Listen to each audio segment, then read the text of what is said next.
Baik, Assalamualaikum warahmatullahi wabarakatuh. Pendidikan agama Islam yang akan kita pelajari pada saat ini adalah sebuah mata kuliah wajib di perguruan tinggi sesuai dengan amanat Undang-Undang Nomor 20 Tahun 2003 bahwa tujuan pendidikan nasional itu antara lain adalah membentuk peserta didik menjadi insan yang beriman, bertakwa dan berakhlak mulia. Maka pendidikan agama Islam menjadi penting karena di dalam agama Islam ini tujuan utama adalah membentuk mahasiswa menjadi insan atau mahasiswa yang nanti menjadi orang yang beriman dan bertakwa dan berakhlak mulia. Kalau kita melihat di dalam kerangka pendidikan agama Islam itu sendiri, ada 3 hal yang merupakan pokok di dalam ajaran agama Islam. Yang ini dikutip di dalam sebuah hadis dan kita mengenalnya dengan trilogi beragama. Yang pertama adalah iman, yang kedua Islam, yang ketiga ihsan. Iman terkait dengan akidah, kemudian Islam terkait dengan syariah, dan ihsan terkait dengan akhlak. Nah, ketiga hal ini harus terjalin secara utuh di dalam kita beragama sehingga nanti menjadi muslim yang kafah. Maka dari itu mata kuliah agama Islam ini menjadi penting di perguruan tinggi untuk mewujudkan tujuan daripada pendidikan nasional jadi insan yang bertakwa, beriman dan bertakwa dan berakhlak mulia.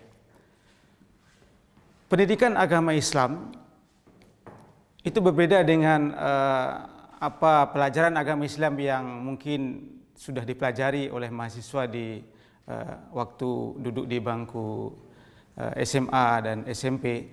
Maka pendidikan agama Islam di perguruan tinggi ini tentu berbeda. Perbedaannya adalah bagaimana mahasiswa diajak untuk berpikir kritis, memahami konsep-konsep berpikir di dalam ajaran agama itu sendiri. Maka dengan demikian tema-tema yang akan kita bahas di dalam pendidikan agama Islam itu antara lain ada 10 tema besar yang kesemuanya itu terkait dengan bagaimana kita mengajarkan kepada Anda semua mahasiswa menjadi berislam yang rahmatan lil alamin. Jadi Islam yang dapat memberikan rahmat bagi semesta alam. Tema yang pertama misalnya akan dipelajari tentang bagaimana kita membangun suatu akidah, suatu keimanan yang merupakan fondasi. Di dalam tema ini diajarkan bagaimana seseorang agar supaya dia beriman dengan sangat kokoh dan kuat, yang itu merupakan fondasinya di dalam membangun keislaman itu sendiri. Inilah pokok pertama akidah. Di dalam tema ini akan dipelajari bagaimana spiritualitas itu penting, kebertuhanan itu penting di dalam kita mendirikan agama, membangun agama di atas fondasi akidah tadi. Salah satu inti daripada tema ini adalah membangun kesadaran kebertuhanan. Artinya apa? Bagaimana kita mencamkan di dalam diri kita bahwa Tuhan itu hadir bersama kita. Bahwa kita dimanapun kita berada selalu dalam pengawasan Allah atau Tuhan itu sendiri. Sehingga kita menjadi selalu berhati-hati dan inilah pokok daripada agama. Kemudian tema yang kedua adalah bagaimana agama dapat membawa orang kepada kebahagiaan. Agama adalah jalan menuju kebahagiaan. Artinya ketika kita menjalankan ajaran agama, tujuannya adalah agar kita menjadi orang yang bahagia, baik bahagia di dunia maupun bahagia di area akhirat kelak. Nah, kebahagiaan di dalam agama itu adalah kebahagiaan hakiki, yaitu kebahagiaan yang bersifat melampaui kebahagiaan duniawi, yaitu kebahagiaan ukhrawi. Dan orang yang beragama dia akan bahagia ketika dia menjalankan amanahnya di dalam kehidupan dia di bumi ini, baik sebagai hamba Allah maupun sebagai khalifatullah. Itu tema yang kedua. Kemudian tema yang ketiga adalah bagaimana membangun sinergi antara iman, Islam dan ihsan tadi sehingga dapat menjadi berujung kepada pribadi yang sempurna. Artinya tiga konsep yang ada di dalam Islam, yaitu konsep iman, Islam dan ihsan, itu harus tergabung di dalam diri seseorang, di diri pribadi, sehingga kita melihat sosok manusia yang mendekati sempurna, dalam artian sempurna dalam konteks sebagai manusia, imannya kuat, kemudian berislamnya bagus, kemudian berakhlaknya juga mulia. Itu tema yang ketiga. Kemudian tema yang keempat adalah membangun paradigma Quran di dalam kehidupan. Artinya apa? Islam sebagai agama yang paripurna itu merupakan agama yang bersumber kepada Al-Quran dan Sunnah Rasul. Nah, Al-Quran ini harus menjadi jati diri kita sebagai Muslim. Artinya di dalam segala aspek kehidupan kita, kita harus menjadikan Al-Quran sebagai paradigmanya. Dalam ekonomi, politik, kebudayaan, di dalam kita membangun ekonomi, politik, kebudayaan, maka kemudian kita harus membawa Al-Quran menjadi paradigmanya, menjadi tolak ukurnya, sehingga Al-Quran betul-betul membumi dalam kehidupan kita sebagai manusia. Kemudian tema yang berikutnya adalah bagaimana membangun Islam dan keindonesiaan. Artinya Islam itu berada di Indonesia, tidak berada di ruang hampa begitu, maka di dalam diri kita, di dalam diri seseorang harus satu nafas antara keberislaman dan keberindonesiaan. Artinya sebagai seorang Indonesia, kita harus bisa memahami Islam sesuai dengan konteks kita di Indonesia. Ini tidak berarti Islam itu berubah-ubah begitu, bermacam-macam. Islam hanya satu, tapi dalam konteks kita berindonesia, tentu banyak hal dalam konteks kita bernegara ini, kita harus mencari pemahaman-pemahaman Islam yang bisa mendukung kita dalam bernegara dan berindonesia. Jadi ini menjadi penting. Karena apa? Karena mungkin selama ini ada orang yang meyakini bahwa berislam itu harus seperti orang Arab. Arab itu adalah Islam. Islam itu adalah Arab. Ini tidak benar, karena Islam itu memang lahir di Arab, tapi tidak semua yang Arab itu adalah Islam, karena itu adalah dua entitas yang berbeda. Maka dalam tema ini kita harus mencoba mendudukan antara Islam dan keislaman dan keindonesiaan dalam satu nafas kita, sehingga kita menjadi khas Indonesia. Kemudian tema yang juga sangat penting adalah bagaimana kita membangun Islam dan dalam suasana keragaman. Kenapa ini menjadi penting? Karena di dalam beragama itu jangankan antar pemeluk agama, di dalam agama pun kita berbeda-beda di dalam mazhab, di dalam aliran, di dalam pemahaman. Dalam fikih ada muncul mazhab-mazhab fikih, di dalam akidah juga muncul bermacam-macam mazhab akidah. Maka kemudian kita harus bisa memahami posisi masing-masing, saling menghormati, sehingga tidak mungkin kita bisa berharap Indonesia atau keberislaman yang rahmatan lil alamin kalau kita saling menyerang antar satu pemahaman dengan pemahaman yang lain, atau saling mungkin mengkafirkan satu sama lain. Sehingga kalau kita memahami ini dengan baik, maka kita akan bisa hidup berdampingan dalam suasana yang berbeda. Indonesia saja secara umum mazhab fikihnya mungkin Syafi'i, tapi juga ada yang bermazhab yang lainnya. Sehingga marilah kita beramal dengan keyakinan masing-masing dengan saling menghormati. Nah, itu dalam tema ini akan kita bahas seperti itu. Kemudian juga yang tidak kalah penting adalah bagaimana Islam itu berhadapan dengan modernisasi yang ditandai dengan perkembangan ilmu pengetahuan, teknologi dan seni misalnya. Jadi Islam itu juga agama yang sangat mendukung perkembangan iptek.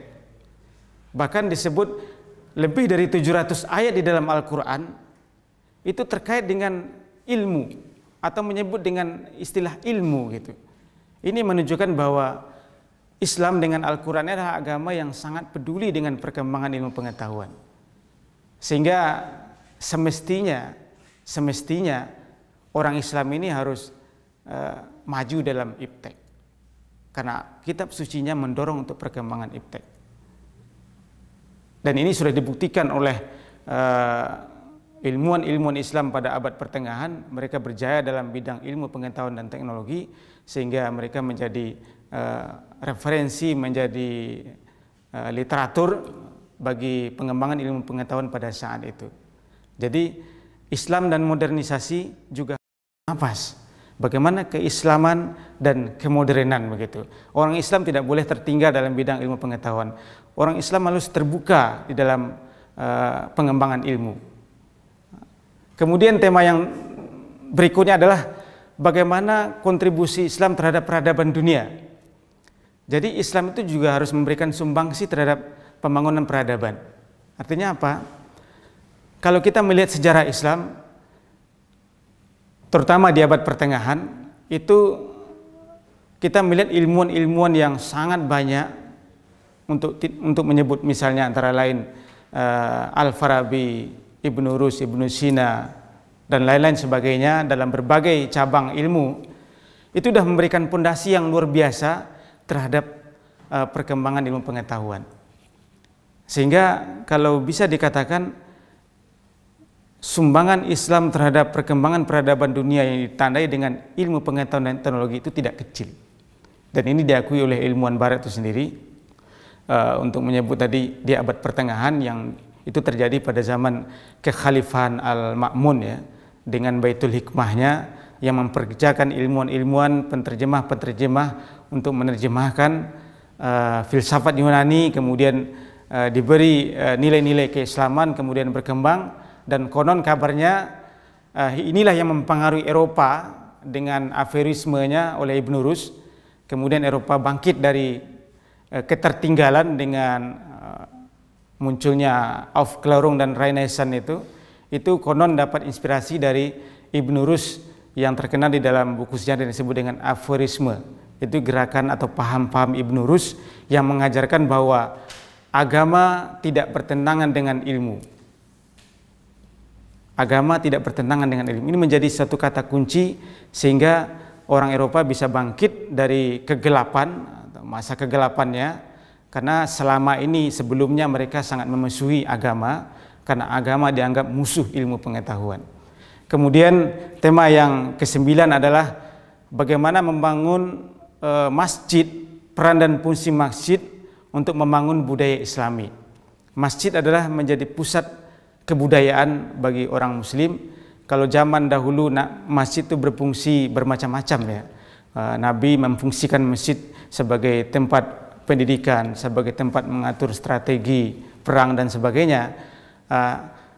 Namun dalam sejarahnya peran masjid berkurang hanya untuk tempat salat, karena sebagian perannya sudah diambil oleh organisasi masyarakat semacam NU dan Muhammadiyah dan sebagainya. Kemudian malah lebih sempit lagi, hanya untuk salat fardu saja. Maka peran itu kembali harus kita bangun seperti zaman Nabi dulu. Masjid harus difungsikan seluas-luas mungkin. Jadi masjid harus menjadi tempat belajar, harus tempat mengatur strategi ekonomi dan segala macam.